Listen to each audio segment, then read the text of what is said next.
Hey, I'm Ben with Modern Self-Protection, and I'm here to test out a brand new Glock Gen 5. I just picked it up a couple weeks ago. I haven't done much of anything to it. I took it out of the box and dry fired it once or twice, but hey, it's the typical Glock. It kind of comes as a Glock comes. 3 mags, 4 base plates, the whole 9 yards. But this is a Glock Gen 5. And we're gonna shoot it a bunch today and see how it does. First thing is gonna make it clear, and I'm gonna take it apart. We'll look at it inside a little bit, and then we'll go from there. I'm gonna put some oil on it. I'm not gonna do anything, just oil it and shoot it. We're gonna do a 100-round torture test. I'm gonna do a little bit of accuracy testing, and we're just gonna shoot it to see how it comes. My first thoughts of it gripping it, I had to put the long beaver tail on it because my hand doesn't fit anything, is that down here where they put the little groove on, I feel like my finger slips off there. It just barely fits. I really got to cram my hand up there. And I got big hands, so that might not be a problem for anybody else, but it always seems like it wants to cut in and around there.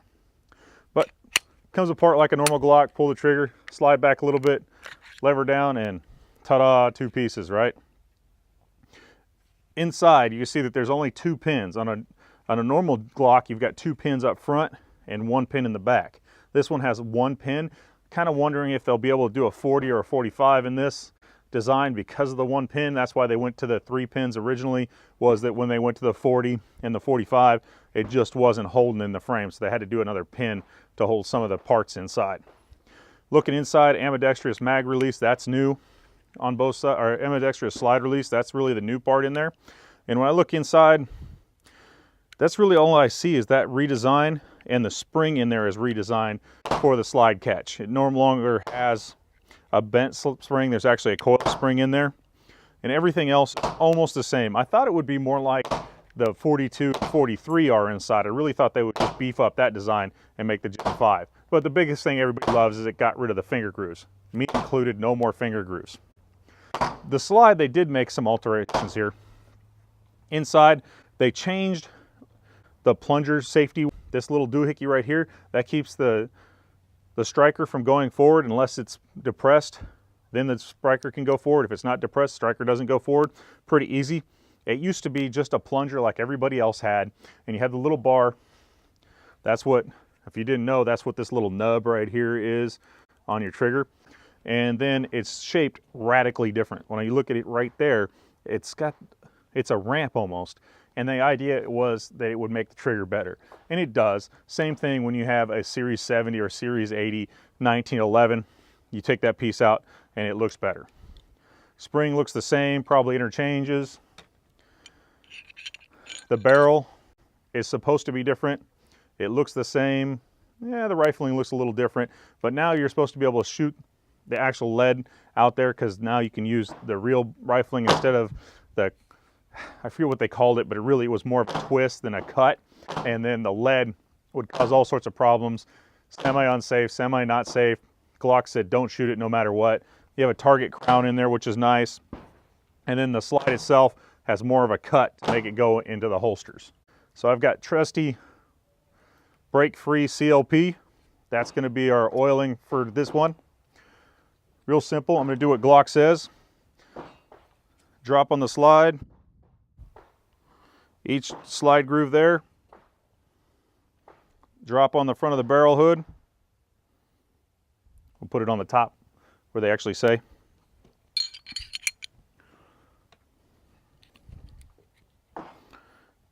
And then a drop in the back here on the trigger assembly down here. And I don't know why that is, but it's supposed to make the trigger better. So we'll just do it that way, and we'll go from there. Put it back together. It's super easy, right? Function check. It goes click. You can feel it go click. And then the trigger. To me, the trigger feels about the same. The reset's not as pronounced, and it does feel like it's in a little different spot. So let's shoot it. I loaded up a couple mags. I'm going to rip through 50 rounds of MagTech 115 grain brass ammo just to let the gun break in. Do a slow fire, see what we get, and then do some rapid fire groups and see what we got.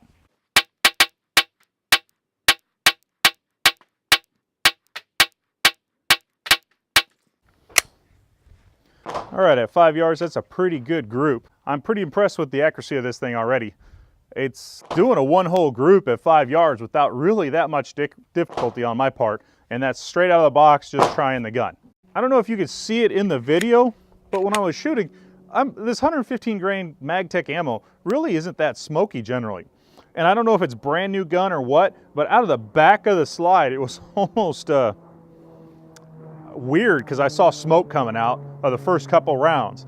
And you know, the gun's supposed to lock up pretty tight. You wouldn't think that it would smoke out of the back of the gun, but a little bit out of the front of the gun. So we'll see if that goes away as I keep shooting. Maybe I just won't notice it ever again. Maybe I didn't never notice it on any of my guns, but on this one, it was something that I noticed after the first round. It was really weird, and I think that's where I threw one of those rounds as I looked down at the smoke and I was like, what is that? Let's do some rapid fire groups and see how that works out. All right, let's try a little bit of rapid fire here. We'll start with some up drills, and then we'll go on the clock. That was weird. Felt like I short stroked the gun, but I didn't. So I have to pick that one up and try it. So a couple up drills.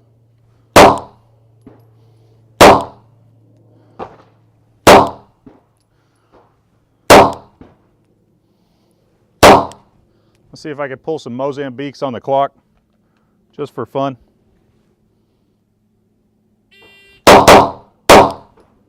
Oh, that headshot wasn't great. Let's see if I do that again.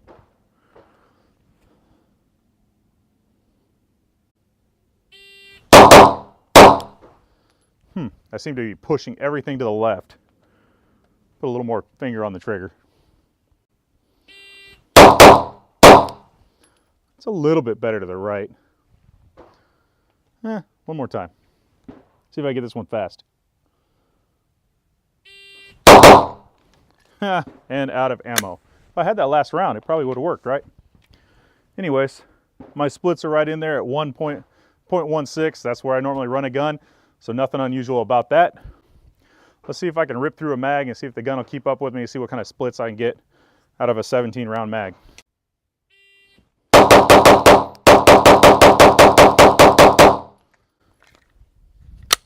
Not great. I short stroked the trigger once, which is really weird on a Glock, right? You heard the pause, and then I slowed down a little bit at the end. I don't know why. I just felt like the gun was getting away from me. So splits look like 1.7, 1.9, 1.5, 2.0, 4.1. There's my short stroke. 0.20, 0.19, 0.17, 0.18, 0.18, 0.19. A little bit slower than I really like, but the gun feels kind of good, except for at the end. I don't know why it started slowing down there towards the end. You got 0.2s and 0.21. But overall, gun's running good. I'm gonna get 100 rounds and we're gonna torture test it, just see how fast I can get through 100 rounds, see if the gun chokes or not. I've put 50 rounds through it, actually 49 because I lost one on the ground, of MagTech 115 grain ammo. I oiled it like I'm supposed to with the 4 drops everywhere, and that's all I've done with it. Haven't touched it. We're gonna do 45 rounds of Federal HST, 147 grain standard pressure. I think it's some of the best ammo in the world. And then I'm gonna use some of the crappiest ammo in the world. This is Tula, 115 grain, steel case, crap. So I'm gonna put 100 rounds through it as fast as I can. I have an IDPA target down there. I'm gonna try to keep all 100 rounds in the 0 down zone. We're at 5 yards here, so it shouldn't be that hard. Let's see what kind of splits I can do. A quick fast forward here. I wish I could shoot that fast, but that's actually at 4x. That way you don't have to watch it for 5 minutes while I fumble magazine reloads and shoot 100 rounds.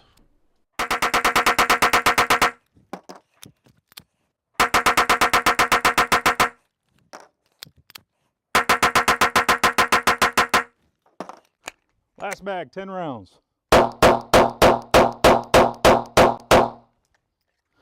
And there we go, 100 rounds. It ran like a champ. You can see it's smoking hot there, which is kind of cool. Yeah, ow, super hot, don't touch it. But the gun ran, and it ran just fine. My fingers got a little tired at the end. 100 rounds goes kind of, gets longer than you think it is. If you look down there at the target, I pulled 3 too high and 1 just to the left. I guess not too bad. I think those last 2 were me just getting super tired on the gun.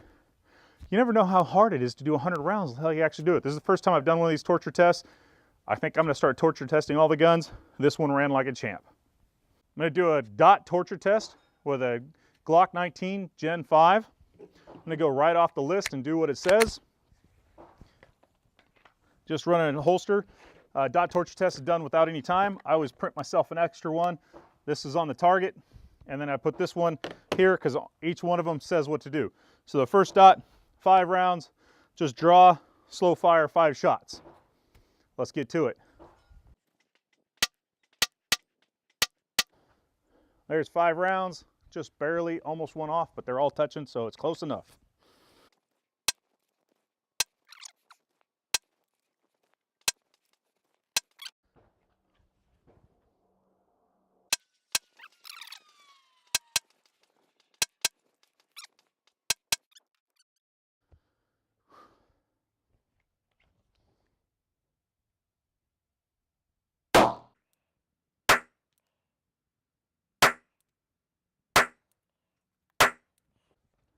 There we go, no problem.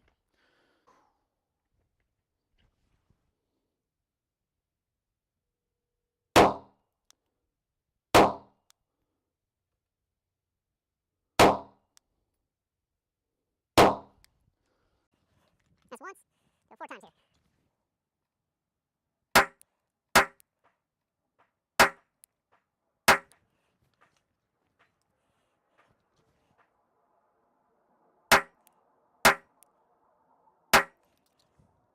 I'm missing a round. There we go.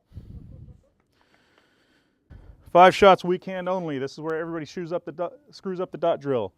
Let's see if I can keep it going.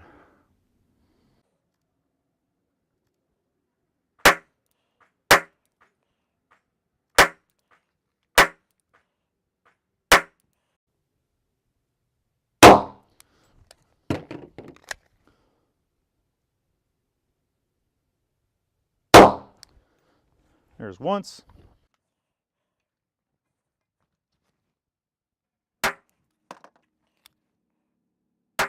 Twice. I'm short ammo here. Nope, this will be perfect actually. 3 times. And we'll just let the slide lock back. That'll be good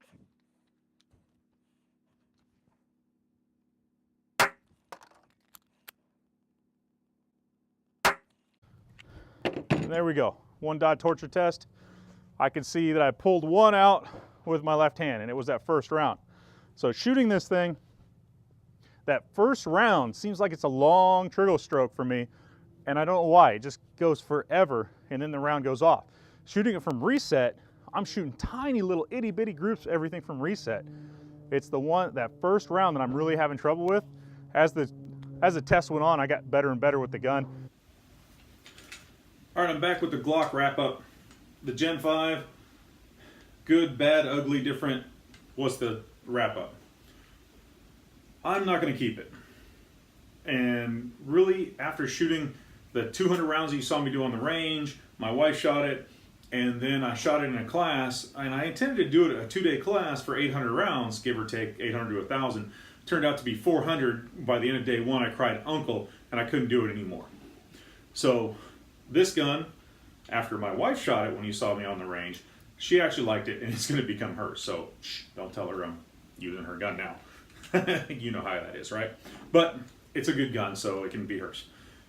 The things I really like about the Glock, and it's all the Glock platforms, every time they go to something different, it all has the same mags, the same holsters, the same everything. I mean, here's a holster I bought for a Gen 3, back in the day, and it still locks in, The Gen 4 I have sitting here, it still locks in. So it's, very expensive holsters. I've got a bunch of them sitting around. I'm sure you do too. I really have thousands of dollars worth of support gear of these guns sitting around. And then the magazines, they did change them a little bit. I mean, you can see there's a little different base plate. It's a little different, but not really. You can almost not really see it in the video. And then you can always see that they did a different color follower. But what they did do is make it so it fits all the same gear. So, here's and this is a Gen 3 magazine, and this is a Gen 5 magazine. And if I put them in there, right, they actually go into custom Kydex holsters and stuff I have for them, and they all work. The Gen 5 mag has this little bit of lip here, and you know that's designed to go in the new gun. So I like that it's the same mag, the same holsters, thousands of dollars worth of support gear. You could still just upgrade your gun if you wanted to go to the Gen 5. The big thing that everybody notices on the Gen 5 and goes, oh look, no finger grooves, right? Gen 4s, Gen 3s, they all have the finger grooves. Gen 2 did not, Gen 1 did not, but now finger grooves are gone. I really like the no finger grooves because I have giant hands and never fit my fingers. I do like the front of the gun too. And if you can look right there on the front, you'll see that it's a little bit pointed, and really when I put the Gen 4 up next to it, you can really see the front of that gun is pointed a little bit more. And that's, to me, that helps me get it into the holster a little bit better. It's a little bit easier. I really like that function. I'm glad they did that. Kudos on Glock for doing that. The one thing that they missed when they altered the grip a little bit, and it's got the same angle, it's the same Glock feel, same Glock everything, but they missed undercutting the trigger guard a little bit. You know, we all got that knuckle that sits right there on that finger guard, and there's even a name for it now. We call it Glock knuckle. This one, still get Glock knuckle. You know, they could have done what we all do. I mean, you take your Gen 3 or Gen 4 to get it customized. The first thing you do is cut off the finger grooves, cool, and then you undercut that trigger guard a little bit so you get rid of that knuckle, so that knuckle's not rubbing right on this little nub right there. Well, maybe they'll get it right on the Gen 6. I'm sure that'll come out in a couple years. No insider information, just, you know, hey, it's Glock. They'll come out with another one. Always working on the perfection, right? Anyways, I did like that they use the same adjustable or interchangeable back straps. I have the size medium with the beaver tail on this one because my hand is size, oh my gosh, big, and I get cut by Glocks. Doesn't like that at all. What I didn't like or did like about the trigger, the trigger is a love-hate relationship. It is a Glock trigger. Lots of creep, lots of little, really creep is really what my problem is with it. Lots of creep, and all you Glock lovers will go, yeah, go, I don't know, creep. It's not real smooth all the way back. I could feel it when I put pressure on it, go, boom. Yeah, that's called creep. Don't like that in a trigger. I want it to go, boom. I want that glass break, just slide into it. Yes, I'm annoying that way, but same trigger as all of them, so I hated the trigger, except for it was a longer travel, it felt like, than all the other ones, till it went off the first time. But after that, I actually noted a shorter reset and a shorter take-up. Firing the gun from the first shot was a problem for me. It took a lot of practice. Firing those subsequent shots at as long as you're running it at the reset, notably better than everything else out of the box. The Gen 3 was good, the Gen 4 was a little better, the Gen 5, notably better. If they can get rid of the creep out of the trigger, I would actually like a Glock trigger. Get rid of the creep. But so that's good and bad about the trigger, but it is notably better, and I noticed the difference between firing my Gen 4 and my Gen 5 in the triggers, and it did help me on my accuracy a little bit, especially on follow-up shots. That first shot, not really, but the rest of them helped me a lot.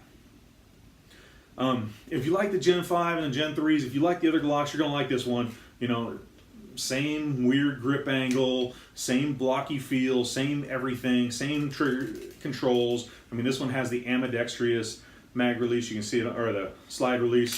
So you can see the slide release is on both sides of the gun, this side and this side, yay. So I could actually, you know, get it from both sides. Whoop-de-doo, I don't care. When I'm firing it left-handed, it is a little bit nicer to be able to get that up, especially if I'm trying to lock the slide back to do a malfunction drill or something. It's a lot easier than getting this finger up there to try to work it. So lefties will probably like that. You can switch the magazine release if you want to, same as all the other ones, or the Gen 4s.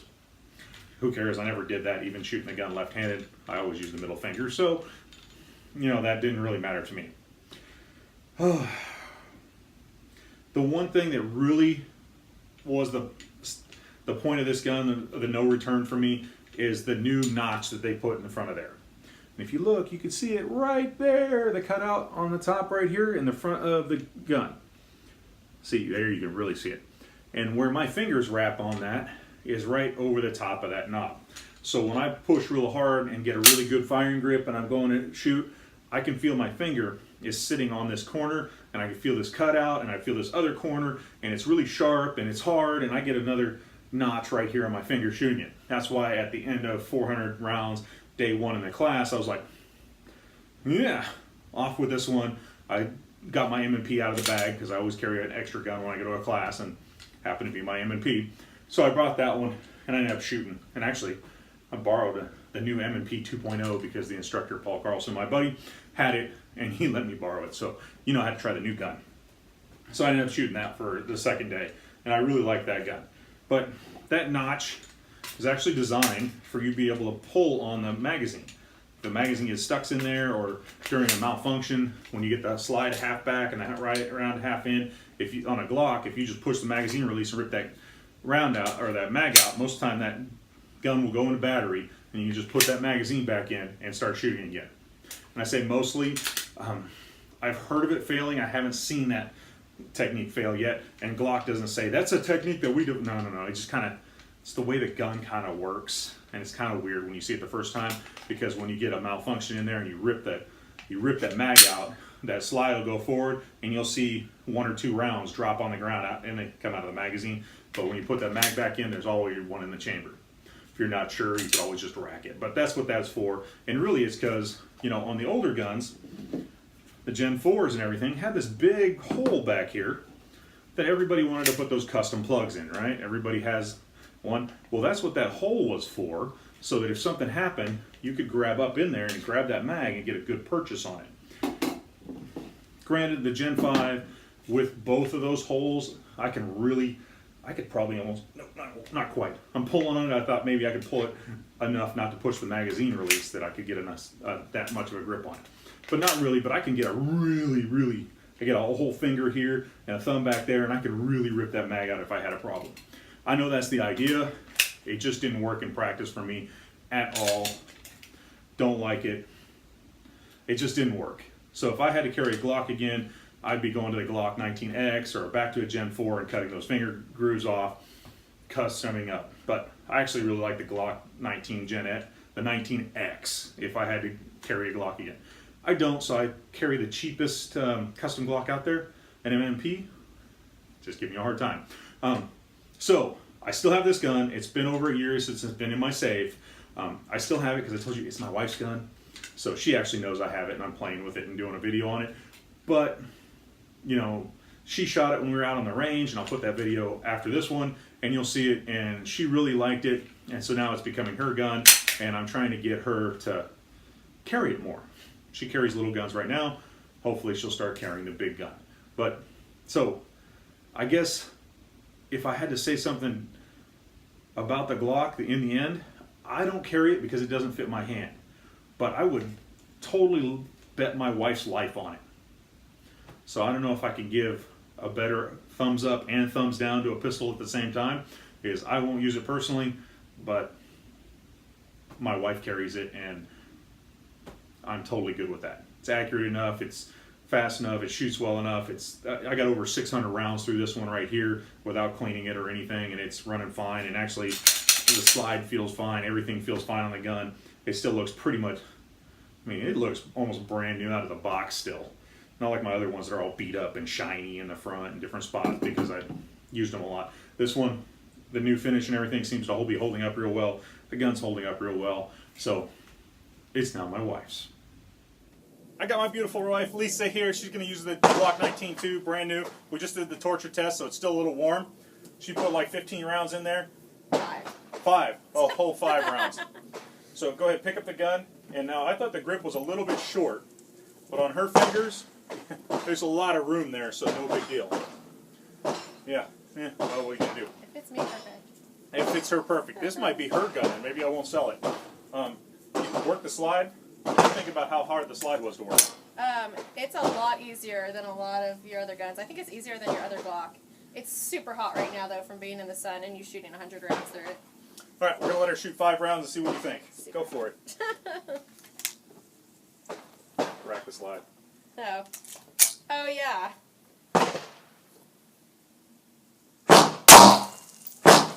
Nice shot. Look at that.